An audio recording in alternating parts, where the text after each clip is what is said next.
Bienvenidos amigos a Libre Expresión, programa que se transmite de lunes a viernes a partir del mediodía a través de Canal B, el canal del Bicentenario. Mañana el gobierno del presidente Pedro Castillo cumplirá 2 meses de gestión.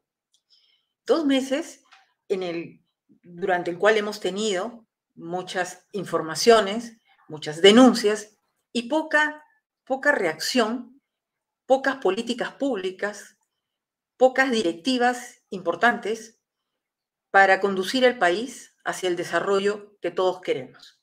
Queremos un país desarrollado, un país con estabilidad jurídica, un país con certezas, no con incertidumbre. Un país en el que las familias puedan tener la certeza, repito, de que van a llegar a fin de año con tranquilidad, de que van a llegar el próximo año enfrentando temas como la pandemia, como la crisis económica, como la falta de empleo, que puedan enfrentar el tema de la inseguridad ciudadana, porque todos los días nos enteramos de robos, de asaltos, en cualquier distrito de nuestro país. Esas certezas no las tenemos.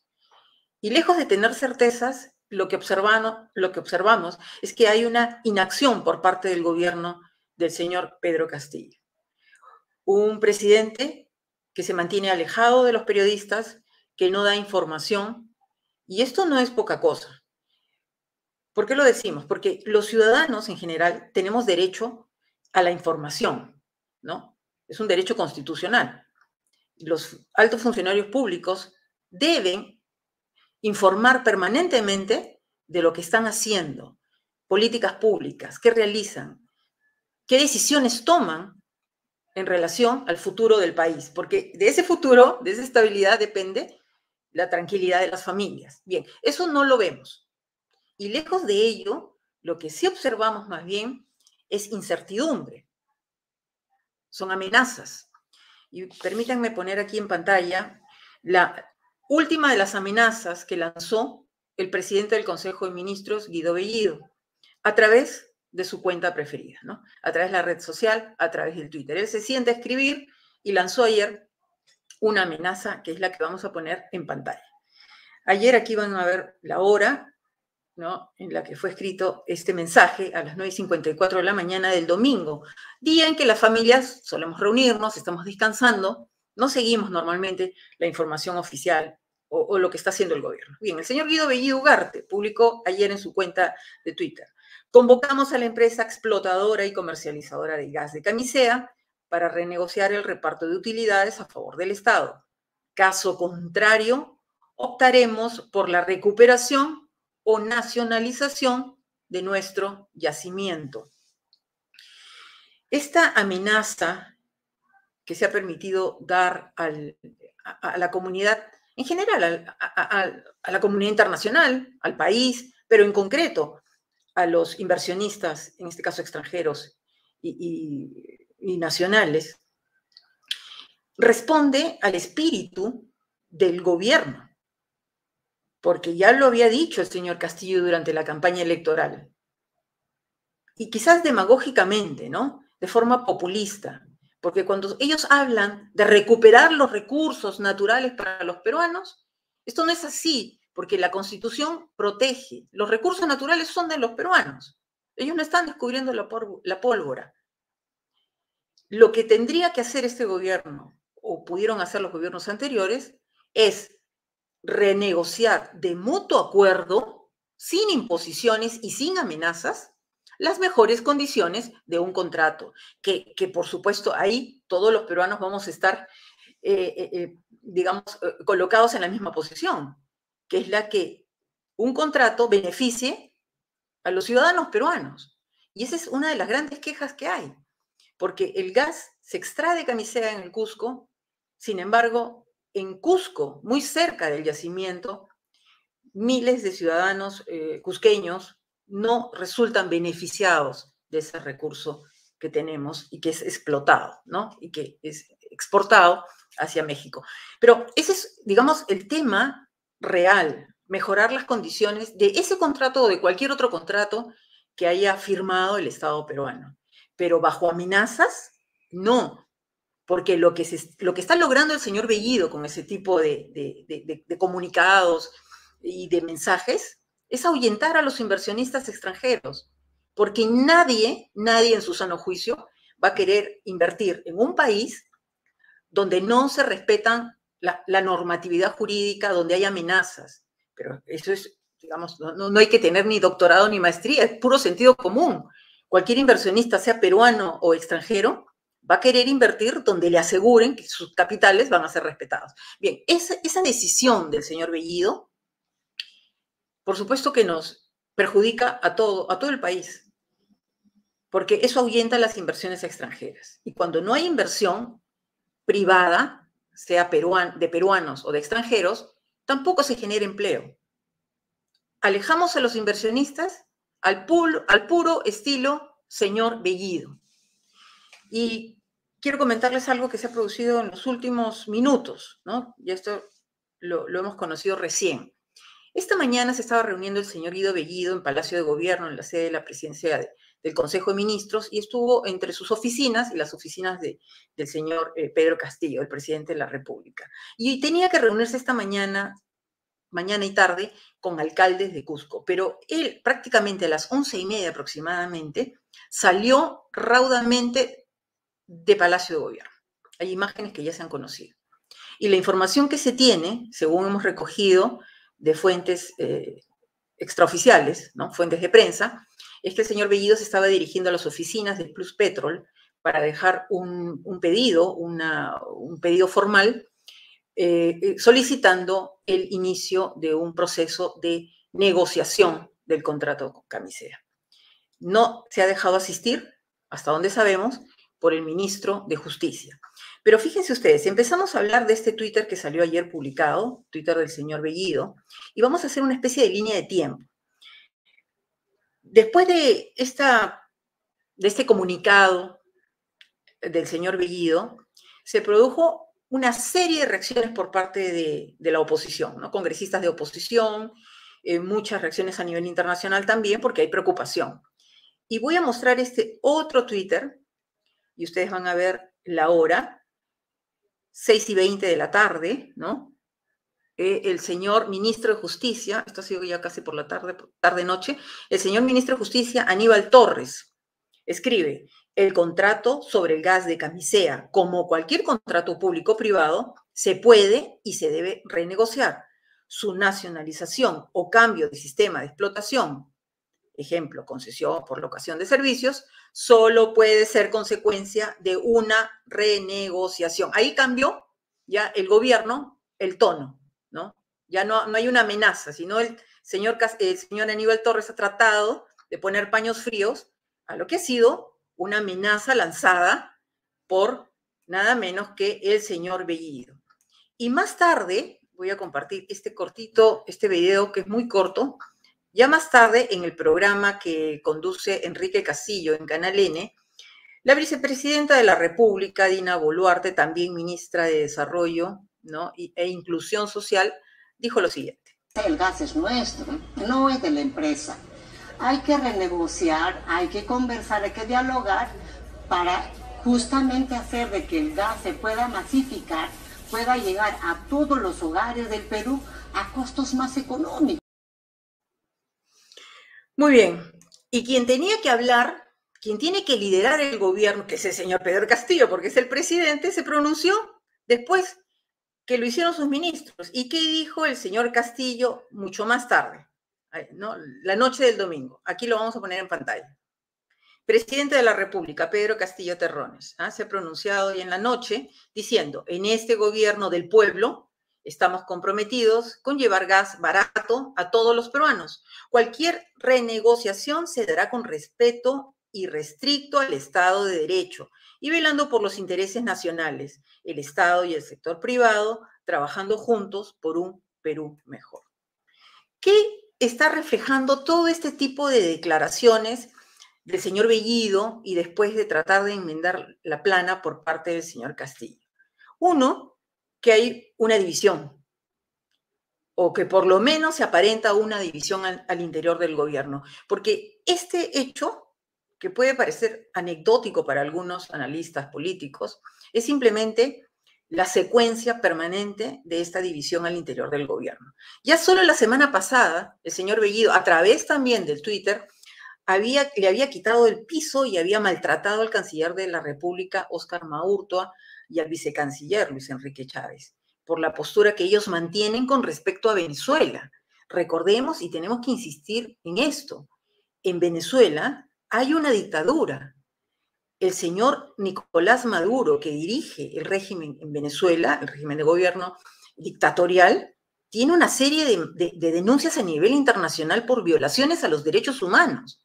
Y a pesar de esa postura que tiene el Perú desde enero de no reconocer legitimidad a Nicolás Maduro, a pesar de ello, el señor Castillo se reunió en secreto con Nicolás Maduro. Y esto no puede pasar por agua tibia. Esto consideramos que es grave. ¿Bajo qué criterio el señor Castillo ha cambiado la posición de Perú con respecto a Venezuela? ¿Cómo fue este cambio? ¿Cómo ha dado este giro? Esta semana ha sido convocado el señor Óscar Maurtua a la Comisión de Relaciones Exteriores. Entiendo que mañana tiene que presentarse ante la Comisión de Relaciones Exteriores del Congreso para dar cuenta sobre la política exterior que tiene el Perú con respecto a Venezuela. Y es que el país, somos un país serio, no puede ser gobernado de una forma en que el Congreso de la República, que es el primer poder del Estado, no sepa lo que está haciendo el señor Castillo. Estas declaraciones que da el paso, cortantes, a los periodistas, no puede ser la única fuente de información que tengan los ciudadanos peruanos. No es así como se gobierna un país y no es así como se debe gobernar el Perú, ¿no? Es una secuencia de hechos que están ocurriendo en el país en los últimos 2 meses, los 2 primeros meses de gobierno del señor Castillo, en la que se están incurriendo en una serie de infracciones. Yo diría que infracciones, por decirlo menos. Ya ni siquiera estamos hablando de las denuncias que pesan sobre miembros del gobierno como ADEF, ¿no? Digamos, estos acercamientos, simpatías con Sendero Luminoso. Ya ni siquiera estamos hablando de eso, que es gravísimo, sino que estamos hablando de una serie de infracciones a la ley del Código de Ética de la Función Pública, que lo hemos mencionado en nuestro programa Libre Expresión. Esa ley del Código de Ética de la Función Pública, ley 27815, establece los principios de la función pública, establece los deberes de la función pública y también establece las prohibiciones para los servidores públicos. Y quiero recordarles, queridos amigos, que entre los deberes de la función pública, y esto es algo que se tiene que respetar porque forma parte de la normatividad jurídica, estas normas no pueden estar pintadas en la pared, ¿no? Y aquí hacemos un llamado a los congresistas para que, sobre todo, en especial a un grupo de congresistas de la oposición, que parece que no se están dando cuenta de lo que está pasando en el país y lo que está haciendo el gobierno del señor Castillo. Bien, entre los deberes de la función pública son 6. El primero es neutralidad, transparencia, discreción, ejercicio adecuado del cargo, uso adecuado de los bienes del Estado y responsabilidad. Y solo voy a mencionar, ya para terminar esta primera parte de nuestro programa, que el primer deber del funcionario público peruano, según la ley y la normatividad vigente, es neutralidad. Debe actuar con absoluta imparcialidad política, económica o de cualquier otra índole en el desempeño de sus funciones, demostrando independencia a sus vinculaciones con personas, partidos políticos o instituciones. ¿Y por qué decimos esto y por qué lo recordamos? Porque este principio de neutralidad está siendo incumplido por el señor Castillo, por el señor Bellido. Y voy a mostrar rápidamente un video de un acontecimiento, de una reunión que tuvo el señor Bellido con organizaciones sociales y gremiales en la ciudad de Arequipa. Y fíjense ustedes, es un video corto, pero ustedes van a escuchar al señor Bellido llamando a sus seguidores a participar activamente en la lucha política a través del Twitter. A ver, después lo comentamos. Escuchen. Y quiero aquí preguntarles, ¿cuántos de ustedes tienen Twitter? Levante la mano. Honestos, Twitter. No se miente. Twitter, ¿cuántos tiene? Ya, muy bien, bajen la mano. Bajen la mano. Ese es el problema. En el Facebook no se lleva la lucha política. La lucha política se está llevando en el Twitter. Mañana, obligatorio que todos los jóvenes puedan luchar.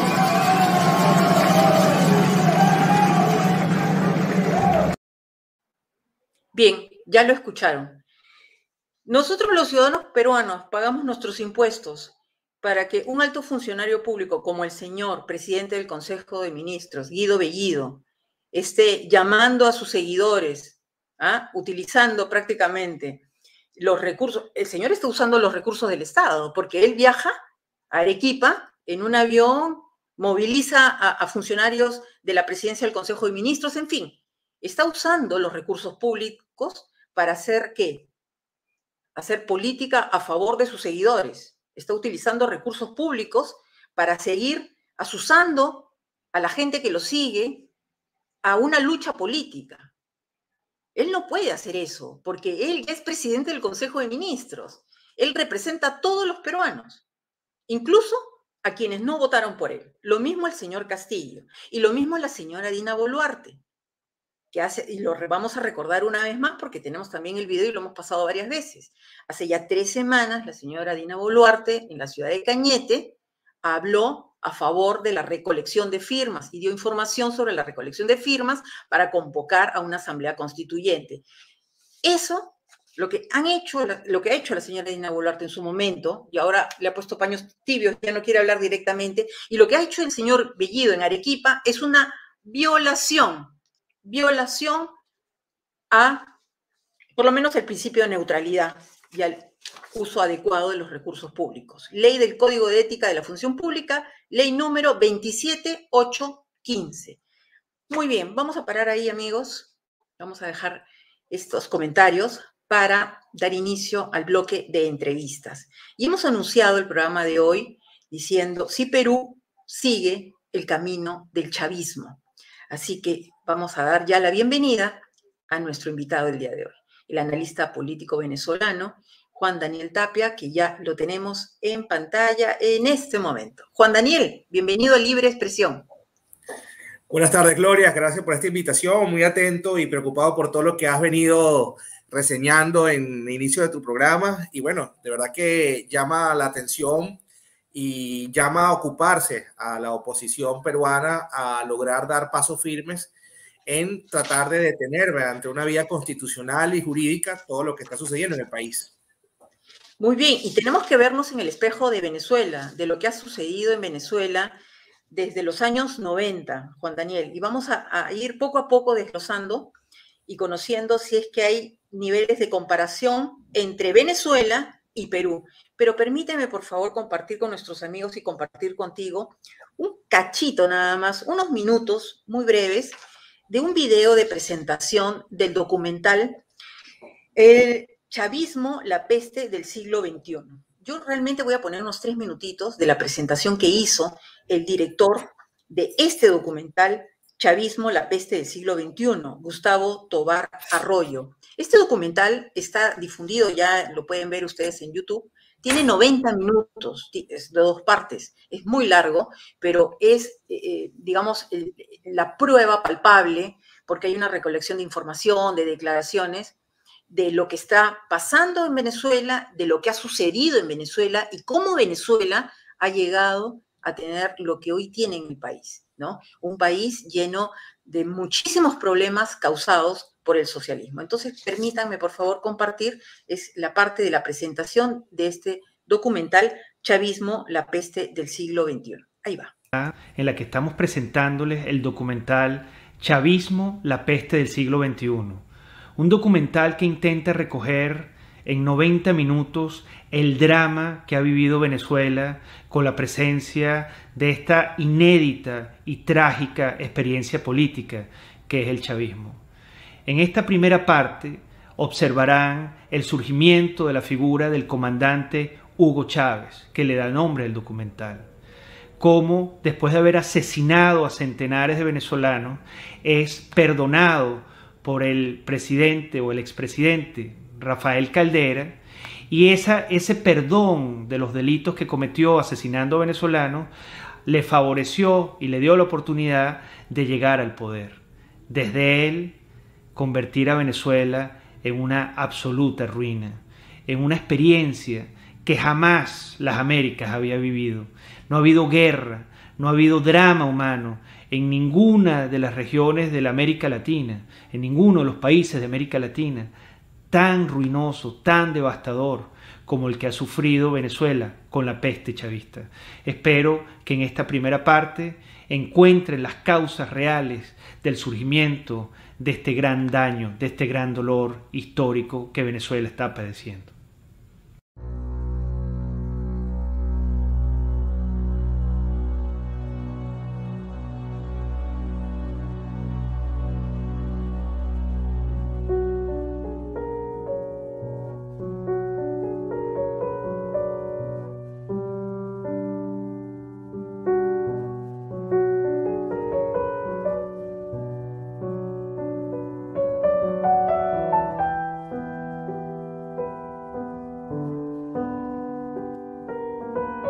Desde los orígenes de la civilización, el peor enemigo del hombre ha sido el hombre. No se ha conocido epidemia o catástrofe natural que haya causado tanta ruina y muerte como la que nos hemos causado los hombres a nosotros mismos. Las guerras, las tiranías y las dictaduras son las cicatrices humanas más vergonzosas de la historia de la civilización. Venezuela, el país más rico de América Latina, vive una desconcertante transformación política y social a partir de 1992. Un carismático caudillo militar fue el protagonista de este tiempo. Yo dificulto que hoy en verdad haya en Venezuela una persona que se acueste con hambre. Hemos visto, amigos, entonces esta presentación de un cachito nada más de este video, este documental, Chavismo, la peste del siglo XXI. Tiene 90 minutos. Yo realmente los invito a que lo vean y lo compartan con sus amigos, con sus familiares, para que sepan cómo se está desangrando Venezuela desde los años 90 y cómo la comunidad internacional, a pesar de todos los esfuerzos que hace y todos los llamados que hacen presidentes en el mundo, no puede terminar de cerrar esta herida y de poder pasar a una transformación de lo grave, de la ruina que ha causado el socialismo, Chávez y compañía, y actualmente Maduro.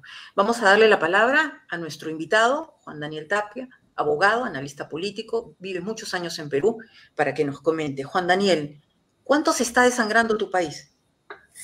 Mira, primeramente quiero decirte algo anecdótico, que Gustavo Tobar estuvo hace 6 años acá en Perú, porque al momento en que fue allanada su fundación en Venezuela, lamentablemente una de sus directivas en la parte de formación y educación a los jóvenes venezolanos es esposa de un peruano y fue perseguida y tuvieron que esconderla mucho tiempo, y el embajador y el cónsul de Perú en ese momento le dio resguardo al esposo y a la hija de esta persona, porque eran peruanos, y prácticamente tuvo que montarse en el avión con ellos, y estando dentro del avión entraron grupos armados en Maiquetía, en el aeropuerto Simón Bolívar de Venezuela, entraron grupos armados a querer sacar a estos 2 ciudadanos peruanos y a esta esposa de un peruano que era venezolana, para que no dejar salirla, y gracias a los acuerdos internacionales, pero de una manera faltándole el respeto a un diplomático, fue que lograron hacerlo, y Gustavo Tobar estuvo aquí luego visitándolos, porque fue una noticia muy triste y todo lo que le pasó. Venezuela se viene desangrando desde el inicio del socialismo del siglo XXI, ese socialismo que fue un furor y que la gente lo vio como una esperanza de cambio, una esperanza de vida, un poder para el pueblo, como lo decía el dictador Chávez, y que lo que nos llevó fue a que el país más rico de América Latina, al país productor más grande de las reservas petroleras, hoy no tengamos gasolina, hoy no tengamos gas, hoy no tengamos gasoil, y que más de 6,5 millones de venezolanos en los últimos 5 años hayan salido y 4,5 se encuentren desde Cúcuta hasta Argentina. Es una miseria lo que vive Venezuela. ¿Por qué? Porque tuvimos un gobierno populista, un gobierno de izquierda, un gobierno socialista, un gobierno que engañó y hizo más pobre el pobre, y a esa cúpula política del partido los hizo más ricos. Juan Daniel, bueno, tenemos, digamos, un tiempo limitado en nuestro programa, pero rápidamente coméntanos cuáles fueron las causas, cuáles fueron las condiciones, qué condiciones favorecieron para el surgimiento de Hugo Chávez y de su movimiento, porque recordamos 1992, cuando él perpetró un golpe de Estado y llegó a la cárcel y estaba purgando prisión, cuando Rafael Caldera, 2 años después, en 1994, declara un sobreseimiento de su causa y lo libera, le perdona la vida y lo deja en libertad.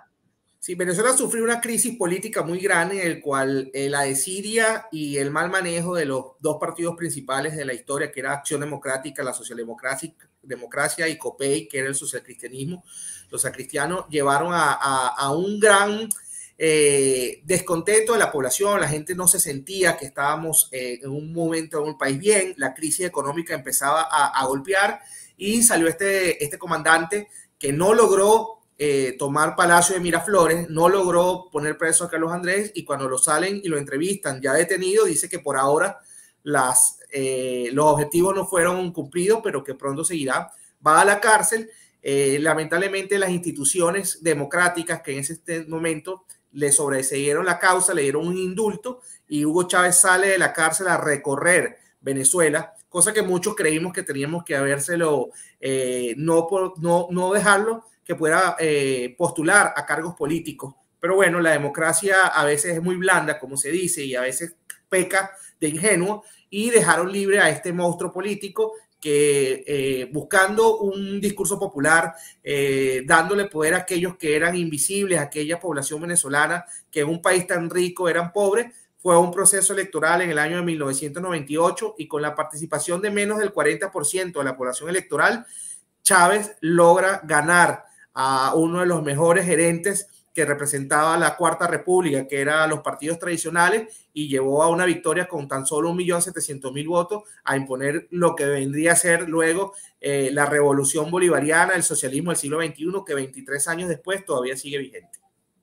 Juan Daniel, 11 meses después de haber asumido el gobierno, Hugo Chávez logra el cambio de la Constitución. Cuéntanos un poquito, porque es ahí donde nosotros también queremos encontrar un paralelo de lo que está pasando en el país. Claro, el señor Pedro Castillo no es un Hugo Chávez, no tiene un lenguaje florido, no tiene el carisma que tenía Hugo Chávez, pero ¿qué pasa con el tema de la Constitución?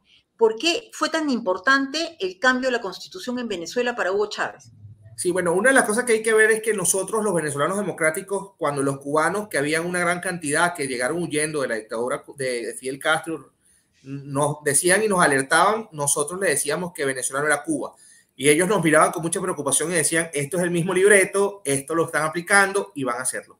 11 meses después se plantea una constituyente donde había que acabar con la moribunda, como la llamó él, la Constitución de Venezuela, y se fue con un sistema populista donde obtuvieron el 97% de los cargos constituyentistas, es decir, se creó una constitución a la medida de lo que quería el proyecto bolivariano, no hubo oposición. Sabemos que entender también que los grandes medios de comunicación estuvieron apoyando a Chávez desde un principio, los grandes empresarios, y que al momento de crear esta constitución, que ellos mismos auparon y dieron espacio, empezaron algunas limitaciones a los grandes empresarios, y empezaron a crear una constitución que 2 años después o 3 años después empezaron a limitar los derechos políticos, los derechos sociales y los derechos económicos, basado en una constituyente que el 97% de los que estaban formando parte de esos eran comunistas venían de la escuela cubana, del socialismo del siglo XXI, y que crearon un sistema político que cuando tratamos de despertar las fuerzas políticas ya era muy tarde porque teníamos una nueva constitución que nos coartó y que tenía candados cuando tú querías ir a lograr hacer cambios, y empezó lamentablemente una gran crisis, una gran falta de democracia. Claro, había una abundancia económica muy grande, teníamos el petróleo, de que Chávez lo tomó el gobierno con un barril de petróleo a 8 o 10 dólares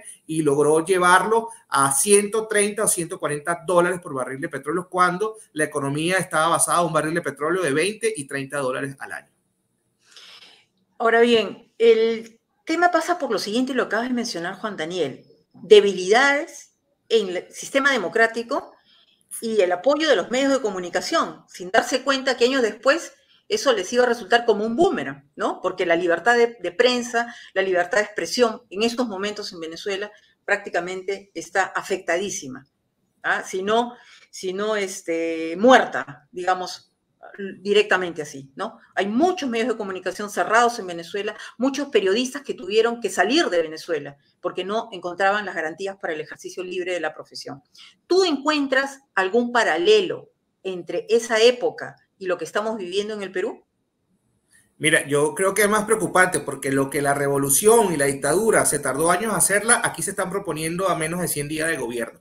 Y es algo que tiene que quedar claro, y tal vez estas declaraciones que estoy haciendo puedan traer problemas o puedan decir algún tipo, pero lo estoy haciendo de una manera ciudadana y lo estoy haciendo con mucha seriedad.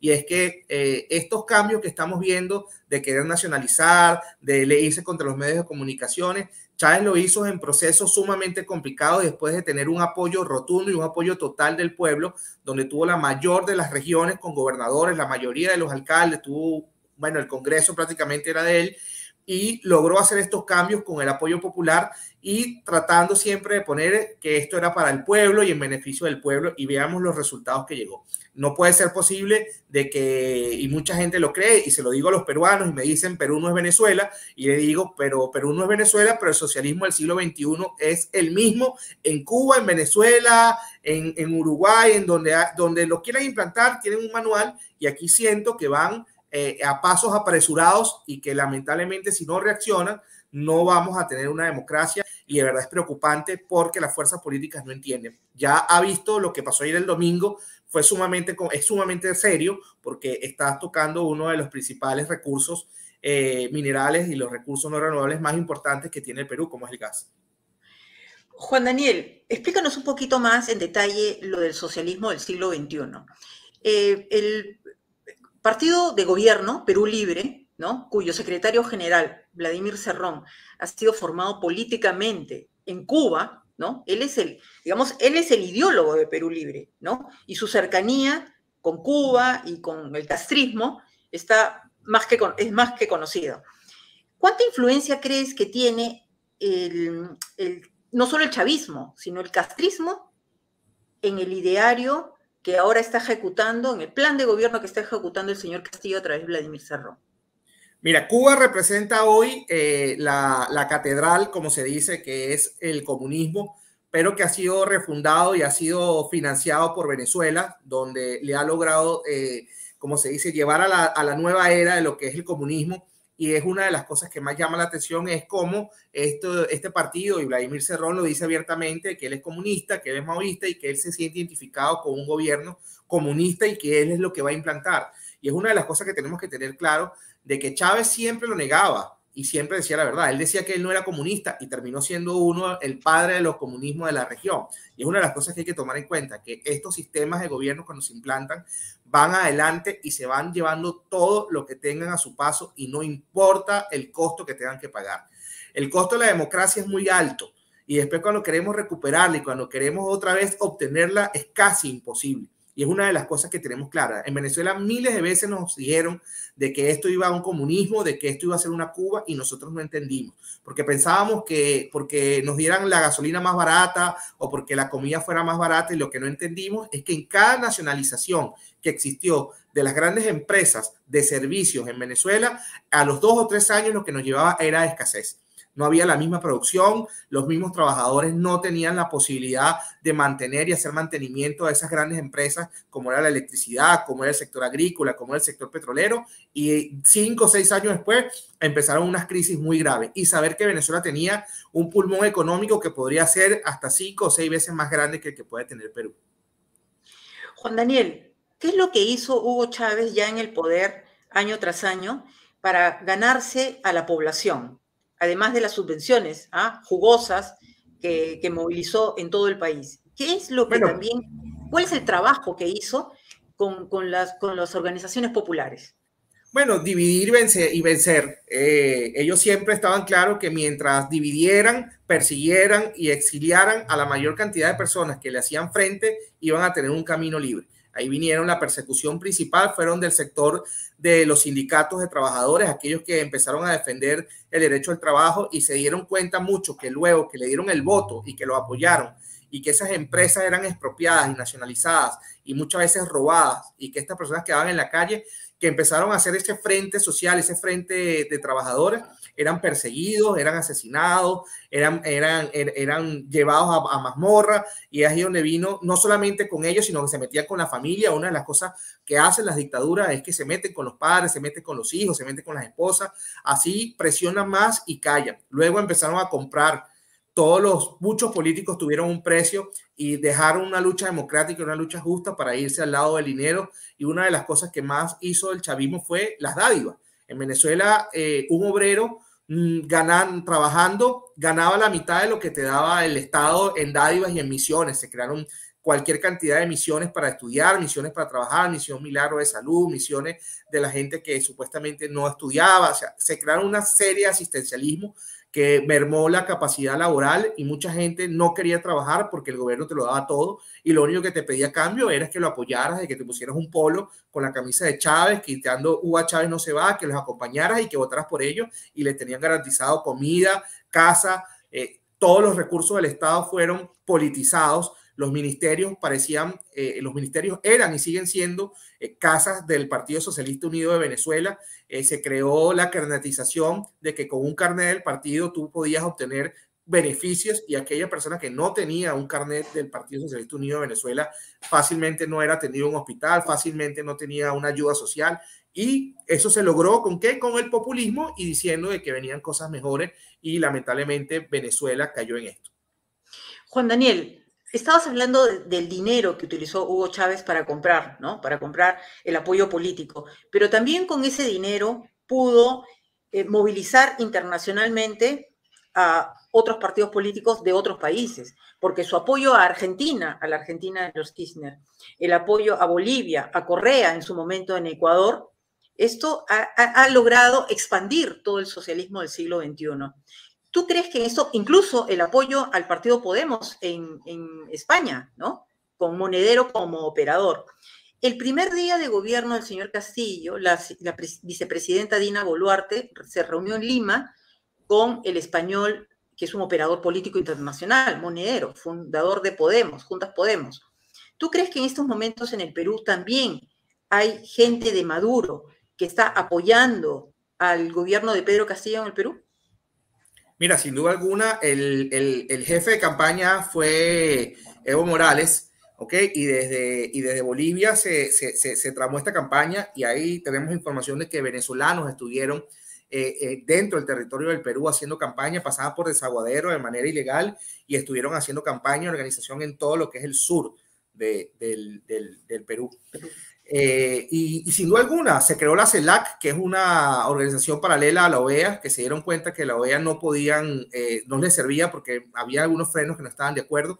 Pero también es importante saber que hace 10 años atrás o 15 años atrás toda la región estuvo de acuerdo con Chávez. Creo que países como Colombia, con Uribe y Alan García, fueron los únicos 2 países que pudieron hacerle frente al dictador Chávez.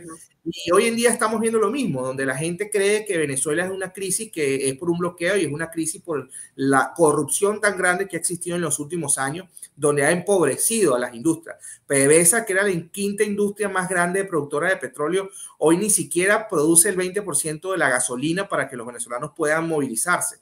No producimos el gas. Se habló de un gas justo. se nacionalizaron todas estas empresas, se prohibieron de que empresas extranjeras explotaran los yacimientos de minerales y de todo este tema, y ya no existe. Las empresas básicas de los minerales fueron tomadas por el Estado, fueron tomadas por las Fuerzas Armadas, y lo que ha llevado es que ahora no se produzca nada. Venezuela ni siquiera puede producir la alimentación para los venezolanos que están ahí, contando que hay 7 millones de venezolanos fuera. Imaginémonos, si regresamos a esos 7 millones de venezolanos, no vamos a poder comer ni siquiera el 35 o el 40% de los venezolanos. Es decir, es una crisis bastante grande. ¿Y qué llevó a esto? El populismo y la mirada cómplice de otros países que recibían dinero, como Evo Morales, que miles de veces fue a Venezuela a pedir recursos y que Chávez se los daba. A Correa, que también lo financió miles de veces. Antonini Wilson llevó maletas de dinero para los Kirchner. Ollanta Humala repartía algunas enlatados y se le dieron casas cuando las crisis. Es decir, todos con una mirada complaciente se beneficiaban del dinero de los venezolanos.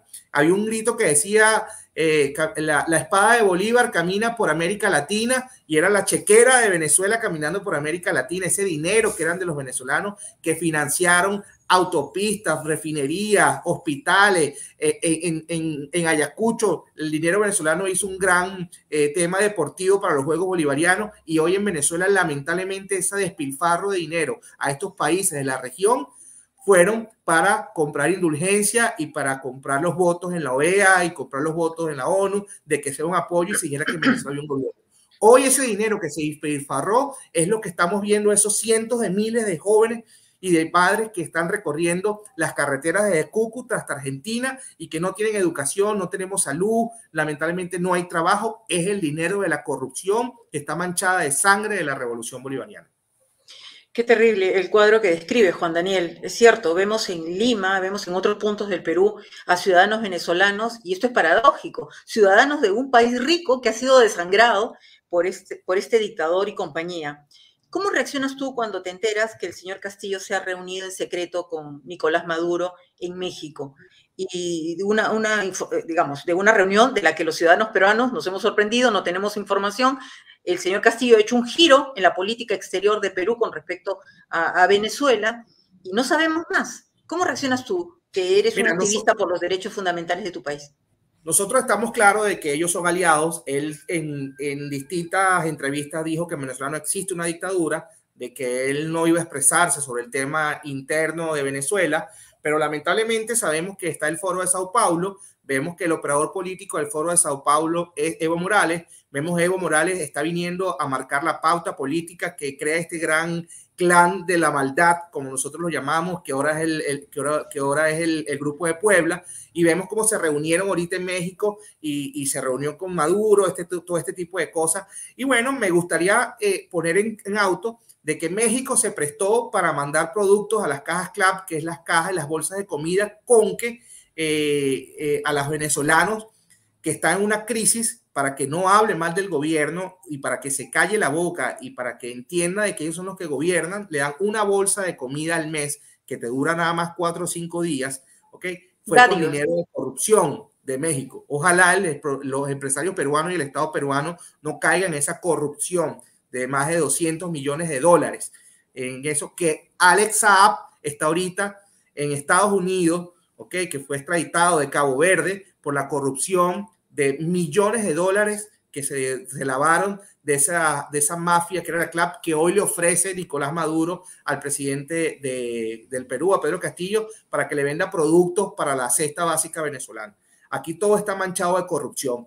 Venezuela es uno de los países más corruptos del mundo. ¿Y es por qué? Porque el socialismo del siglo XXI, esos aquellos que decían que el pueblo venezolano iba a ser un pueblo digno, hoy no tiene dignidad, hoy no tiene comida, hoy no tiene salud, hoy se está muriendo y hoy está en las calles de América Latina. Cuando ustedes quieran ver qué es el socialismo del siglo XXI, amigos del Perú, salgan a una calle y van a ver en una esquina a un venezolano lamentablemente pidiendo, o un venezolano trabajando dignamente, o un venezolano haciendo, un médico trabajando de recolector en un autobús, en una combi, o un ingeniero siendo mototaxi, o una enfermera siendo mesonera, o una persona, un abogado cuidando a un enfermo en una casa. Ese es el socialismo del siglo XXI. Exportamos, después de ser un país exportador de petróleo y de gente preparada, estamos exportando pobreza.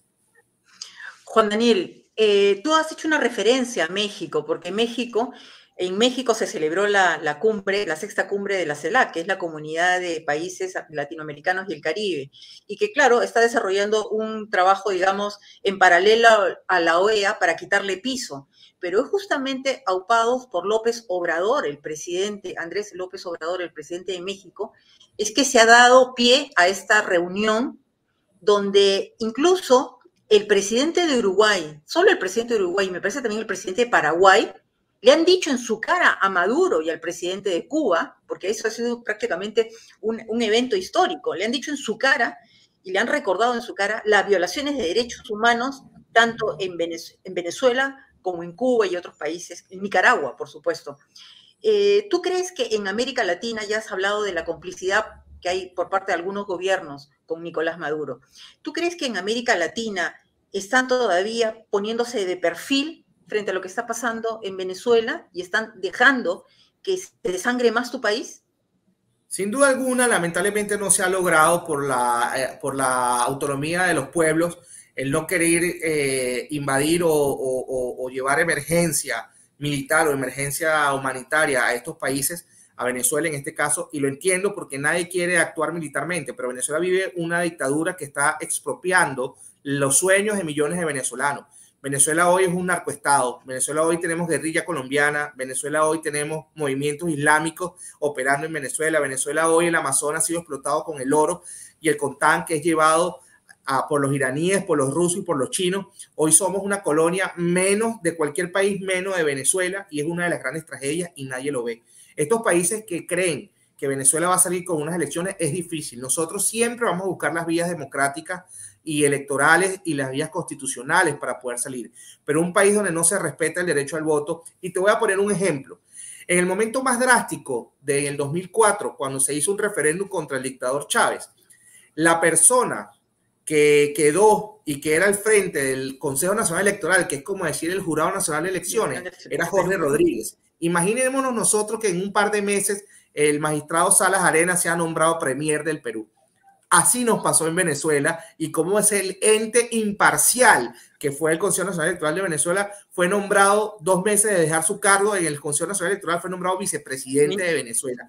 Bueno, eso es una paridad para que se lo haga, como nosotros, el sistema electoral está viciado, y es una de las cosas que tenemos que tener en cuenta. En Venezuela se vota, más no se elige. El venezolano va y vota, pero no elige, porque el que cuenta los votos es gente que son miembros del Partido Socialista Unido de Venezuela, y es lo que están haciendo. ¿Qué creemos nosotros? Que hasta que no entiendan que van a seguir llegando venezolanos al Perú, venezolanos a Ecuador y venezolanos a Chile, a Bolivia, porque en Venezuela existe una crisis. La gente está huyendo. En Venezuela, una persona que aquí gana un sueldo mínimo de $260 o $265, que está ahorita por el cambio, en Venezuela gana $2. Y un profesional, que trabaja en un ministerio, que trabaja en el Estado, llega a ganar $4 y $5. Eso es una miseria. Eso es algo. El sueldo en Cuba hoy es más alto que el de Venezuela. Tenemos una dualidad cambiaria que no existe. Este mes le acaban de quitar 5 ceros más a la moneda y le acaban de cambiar el nombre. Ahora se llama el Bolívar Digital. Pasamos del Bolívar fuerte al Bolívar soberano, al Bolívar... ¿Sabe? Es impresionante la crisis que vivimos y no terminamos de entender de qué es el modelo económico. Ese modelo que quiere implantar hoy Perú Libre, ese modelo económico que con mucha euforia y con mucho orgullo dicen que es Bolivia y que los hermanos de Cuba, es el modelo de la pobreza. Es pan para hoy y hambre para mañana. Ese bono que te están dando hoy, mañana lo van a necesitar. Porque no van a hacer. Fíjate, no se ha hablado, Gloria, se le cobraron 4.000 o 3.000 millones a las mineras, pero no se ha hablado de construir hospitales, no se ha hablado de construir colegios, no se ha hablado de construir ambulatorios, no se han creado de construir empresas o generación de empleo. No, lo que se está dando es bono para que la gente se sienta feliz, le dan un bono hoy y mañana ya no va a tener que hacer. O sea, están empezando a hacer lo que en su momento hizo Hugo Chávez en Venezuela. Comenzar a dar dádivas para parar la olla y para que la gente se sienta tranquila, pero eso no es, digamos, lo que uno espera en un país desarrollado y libre, porque el costo es que te van recortando las libertades y logran imponer una dictadura. Juan Daniel, ¿tú crees que se esté dando en Perú lo que pasó en Venezuela con respecto a digamos, a qué tan funcional resulta tener estos grupos de oposición? Porque al final les hacen un servicio. el tema de la unidad es algo importante, y la unidad de criterio y la unidad de estrategia es una de las cosas principales. Es muy difícil porque aquí vemos que Perú Libre es un solo partido, ¿ok? Mayoritario, y ellos van a ser el partido de gobierno. Y en un lado tienes una oposición donde tienes alrededor de 10, 8, 9, 10 organizaciones políticas y sectores gremiales, y que todos piensan distinto. Y mientras se ponen de acuerdo, pueden pasar años y décadas, el partido de gobierno va a ir adelante y va a empezar a politizar las instituciones. Uno de los graves errores, Gloria, y siempre lo digo, fue que en Venezuela los buenos ciudadanos y los demócratas creímos en las instituciones. Y siempre creíamos que el Poder Judicial no iba a prestarse para eso, y se prestó. No, el Poder Electoral no, y se prestó. No, los empresarios se prestaron. Los medios de comunicación se prestaron. O te compraban o te expropiaban. Unos salieron expropiados, salieron exiliados, estuvieron presos, y otros bajaron la cabeza, se arrodillaron, amasaron grandes fortunas, les compraron los medios y al tiempo les quitaban ese dinero, los metían presos igual. Es decir, aquí te daban hoy un caramelo, tú estabas con ellos y mañana te quitaban el caramelo que te habían dado, lo que tú habías producido, y ibas preso. Eso es una de las cosas que es el comunismo. O sea, esta gente engaña, y este es el mismo libreto del socialismo del siglo XXI. No se dejen engañar. Cuando te hablan de expropiar, cuando te hablan de nacionalizar, cuando te hablan de dar identidad al pueblo, cuando te hablan de que que el gas va a costar 10 soles, eso está bien, va a costar 10 soles, pero va a costar el costo de que lo va a tener que asumir el Estado. Y el día de mañana no vamos a poder tener el mismo gas, el mismo mañana no vamos a tener la misma gasolina, el día de mañana no va a haber las empresas, porque la empresa, el que no crea para ganar dinero, se va a ir a otro país, se va a ir a Chile, se va a ir a Ecuador, y es lo que pasó en Venezuela. Todo nuestro material humano se fue del país. ¿Okay? Todas las grandes transnacionales se fueron del país y se quedó nada más un aparato estatal dando trabajo y empleo a los más pobres, pero manteniéndolos en una pobreza porque nunca podían progresar, y hasta el día de mañana no pudieron mantenerlos, y empezamos a ver la crisis económica tan grande que vive Venezuela. Juan Daniel, cuéntanos un poco sobre el enriquecimiento de gente de familia, ¿no? La familia de Hugo Chávez en su momento y la familia de Maduro. La hija, dicho sea de paso, una de las hijas de Hugo Chávez, joven, no pasa los 40 años, es una de las millonarias en el mundo.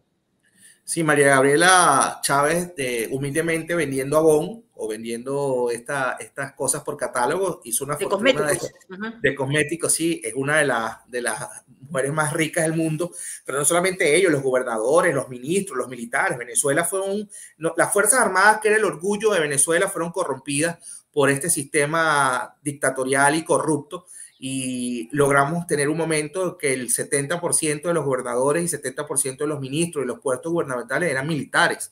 Es decir, pasamos de ser un gobierno civil a un gobierno militar. ¿Okay? Y la gente decía, no vale, yo no creo. Nosotros siempre la gente decía, no vale, yo no creo que se acabe con la industria petrolera. No vale, yo no creo que cierren los canales de televisión. No vale, yo no creo que el venezolano tenga que irse. No vale, yo no creo que las grandes transnacionales sean expropiadas y se vayan del país. Y todo sucedió porque creímos en que este comunismo y que este socialismo era democrático, porque Chávez movilizaba grandes cantidades de personas pagas, ¿ok? Porque estaban en misiones y iban y lo alertaban, y a la hora de votar les decían, si no votas por mí no te doy el bono, si no votas por mí no te doy la misión, si no votas por mí, y lamentablemente así se ganó, y la pobreza es tan grande que lamentablemente la gente necesita, y así hoy, 23 años después, seguimos teniendo un país pobre y un país que ya no es rico y que lamentablemente está en una de sus peores épocas económicas, sociales, humanitarias y de todo. ¿Perú está camino al chavismo, Juan Daniel? Perú está en el socialismo del siglo XXI. El chavismo es porque lo creó Chávez, pero su ideólogo, hay que decir lo que es el socialismo del siglo XXI, es el que engloba, es el librito que ellos siempre mostrarán. Sí está, y hay que decirlo con mucha responsabilidad. Cuando tú escuchas el populismo con que se está hablando, y cuando tú escuchas de que defienden sistemas que han llevado a la quiebra, es estar ahí. Cuando tú prefieres reunirte con países prósperos para reunirte con Venezuela, con Cuba, es porque tú sientes de verdad que hay que hacerlo. Ojo, si es verdad que Maduro va a llevarse a los venezolanos y repatriarlos, porque hay mucha gente que quiere irse del Perú, hay mucha gente que necesita regresar a Venezuela porque está en mal estado, está bien. Pero ¿quiénes vienen en esos vuelos? ¿Van a hacer un intercambio de qué? Como los médicos cubanos, que supuestamente son los mejores y en Cuba no hay un sistema de salud de verdad para el pueblo, sino que es todo privado. Es decir, hay que estar alerta y yo creo que el socialismo del siglo XXI hoy en Perú se está instaurando. Pero dinos un poquito más, Juan Daniel, ¿quiénes vendrían? ¿Operadores políticos? Operadores ¿Comisarios? políticos. ¿Comisarios, como se le dice? No solamente emisarios. Mira, nosotros nos llenaron de G2 cubanos, que es sistema de inteligencia. Uno de los principales cambios que nosotros tuvimos fue la penetración del sistema cubano, del sistema de inteligencia y del sistema de seguridad de Venezuela. Una de las cosas que ellos suplantaron fue que los cubanos manejaban todo el sistema de registros públicos de Venezuela. Es decir, esta gente empieza a tener todo. Empieza con el sistema bancario, empiezan a saber cuántas propiedades tiene, empieza el tema de la expropiación, empieza el tema de todo a todos los niveles. Y es una cosa que cuando tú tratas de despertar no te das cuenta y te embelece, porque empieza a dar un bonito, empieza a dar que es bonito, empieza a decir que inaugura una escuelita, pero atrás de todo esto viene un sistema de gente que lamentablemente cuando vienes a ver te viene la persecución y empieza a cerrar los medios más pequeños. La gente dice, bueno, pero es que cerró una radio en tal región que no funciona. No, cerró el canal más antiguo de Venezuela y después acabó con el grupo radial más importante y luego fue expropiando las radios y luego fue metiendo presos a los periodistas y luego fue metiendo presos a los profesores y luego fue metiendo presos a los sindicalistas y a los policías y militares disidentes también los metió presos, y no solamente a ellos, sino a su familia que no tenía nada que ver y los exiliaba, y cuando vienes a ver tenías más de 700 presos políticos. Era de hablar por un medio de comunicación como estamos hablando tú y yo, es momento de que me tumbaban la puerta de mi casa y me venía la policía política y me llevaba preso, y si tú eras periodista y estabas fuera del país y tenías una casa aquí, te la expropiaban y te la quitaban. Es decir, ese es el sistema comunista de que nadie puede hablar algo que no le guste al Estado porque ellos son dueños de la verdad y el que no está conmigo está contra mí y es mi enemigo. Es decir, la democracia no existe. Ese es el sistema del socialismo del siglo XXI. La patanería, cómo se burlaban los ministros y los jefes militares y los gobernadores de los opositores. Para ellos los únicos corruptos eran los opositores y los adversarios a ellos cuando las grandes masas de dinero que hicieron. Odebrecht. Nadie habla de Odebrecht en Venezuela ni nunca lo van a hacer porque fueron los grandes socios de la corrupción de Venezuela. Acá ya se quitó ese tema, ¿no? De la discusión política. Desapareció. Sí, desapareció. Eso es el socialismo del siglo XXI y eso es lo que mucha gente creyó y mucha gente le dio la confianza y le dio el apoyo. Unos porque la única sustento era el Estado y es la única manera de sobrevivir y vivir. Y ellos dijeron, mira, en Venezuela no se paga luz, pero es que no la hay. En Venezuela no se pagan los servicios públicos, pero es porque no los hay. En Venezuela tú puedes durar 15 días sin que te llegue una gota de agua a tu casa. Y todo tienes que comprarlo por cisterna. En tu casa no tienes luz, no pagas luz porque es que nunca tienes luz y el precio es súper mínimo. O sea, cosas tan sencillas. En Venezuela no producimos carne. Todo se vino abajo. ¿Por qué? Por un sistema de socialismo del siglo XXI y un resentimiento que se creó de que los partidos políticos eran los peores y la gente le agarró una animadversión a los partidos políticos y creyó nada más en uno y luego fue una secta que si te salías de ahí eras perseguido, si te salías de ahí ibas preso, si te salías de ahí te arruinaban tu vida. Eso es lo que es el socialismo del siglo XXI y eso es lo que hacen los partidos de gobierno que utilizan el aparataje del Estado para fusionarlo con el partido de gobierno. Juan Daniel, qué terrible el cuadro que describes. Por supuesto que lo conocemos, pero escucharte hablar de cómo se desangra tu país, ¿no? A vista y paciencia de la comunidad internacional. Nos has dicho prácticamente lo que ha sucedido, nos estás alertando sobre lo que ha sucedido. En 20 segundos, 30 segundos, Juan Daniel, ¿qué mensaje le darías a los grupos de oposición en el Perú? Sobre todo y especialmente a los que están medio aletargados, que creen que en aras de la gobernabilidad pueden soportar cualquier atropello a la democracia. La democracia tienen que lucharla y tienen que defenderla. La democracia no es eterna. La democracia que nos regalaron nuestros ancestros y nuestros líderes antiguos en los momentos más duros que ha vivido la región, porque hemos tenido dictadura, ha evolucionado este tipo de dictaduras. Estas dictaduras ya no meten a personas en estadios y los matan. No, aquí estas dictaduras te persiguen y te colocan como ejemplo de lo que va a pasar. Tienen que buscar un consenso y pensar en el país de verdad. Las riquezas económicas se hacen. En dictaduras se las roban y las destruyen.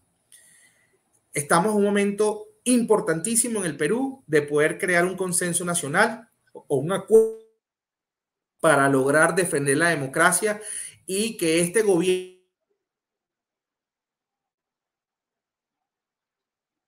momento de cambiar la constitución, cambia el modelo político y se va a instaurar una verdadera dictadura, que es el socialismo del siglo XXI, donde con votos van a hacer las 2 primeras veces y después va a ser por la imposición del Estado y el gobierno uno solo, con un solo partido político, y todo aquel que opine distinto va a ir preso, y van a crear una oposición a su medida para que diga que es que existe una oposición y que sí hay participación, pero es algo totalmente falso.